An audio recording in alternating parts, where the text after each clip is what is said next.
نکاح کے لیے 4 گواہ ہونے ضروری ہیں یا 2 گواہوں سے بھی نکاح ہو جاتا ہے؟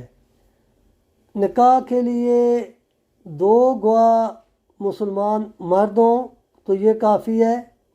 اگر مرد نہیں ہے تو پھر 4، ایک مرد کے بدلے 2 عورتیں ہوں گی، یعنی اگر ایک مرد ہے تو اس کے ساتھ 2 گواہ عورتیں ہوں گی تو نکاح ہو جاتا ہے۔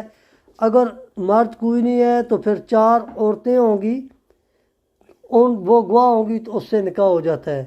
4 گواہ کا ہونا، وہ جب وکیل لڑکی سے ایجاب و قبول کی اجازت لینے کے لیے اندر جاتا ہے لڑکی کا وکیل بن کے، اس کے پاس 2 گواہوں کا ہونا اس وقت ضروری ہوتا ہے۔ لیکن نکاح کے دوران اگر 2 گواہ ہیں، عاقل بالغ مسلمان ہیں، تو اس سے نکاح ہو جاتا ہے، 4 گواہوں کی ضرورت لازمی نہیں ہے۔